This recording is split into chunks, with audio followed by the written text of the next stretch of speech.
কলকাতা ডালহৌসি অঞ্চলের আর.এন. মুখার্জি রোডের ওপর রয়েছে এ শহরের দ্বিতীয় প্রাচীনতম গির্জা ওল্ড মিশন চার্চ। 1770 সালে সুইডিশ মিশনারি জন কিয়ারনান্ডারের উদ্যোগে যখন এই গির্জাটি প্রতিষ্ঠিত হয়, তখন এর নাম ছিল মিশন চার্চ, আর তা থেকেই গির্জার সামনের রাস্তাটিরও নাম হয় মিশন রো। এছাড়াও সেই সময় এই গির্জার লাল রঙের জন্য এটিকে সাধারণ মানুষ লাল গির্জা বলে ডাকত, এবং মনে করা হয় গির্জার এই লাল রং থেকেই পার্শ্ববর্তী দিঘিটির নাম হয় লাল দিঘি। ইতিহাস বলে একসময় অন্যান্য গির্জার মতোই এটিতেও একটি উঁচু চূড়া ছিল, তবে 19 শতকের শেষ দিকের একটি ভূমিকম্পের ফলে সেটিকে সরিয়ে ফেলা হয়।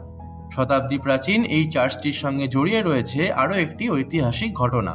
শোনা যায় হিন্দু কলেজে ছাত্র থাকার সময় মধুসূদন দত্ত এই গির্জাতে খ্রিস্ট ধর্মে দীক্ষিত হন এবং হয়ে ওঠেন আমাদের সকলের পরিচিত মাইকেল মধুসূদন দত্ত।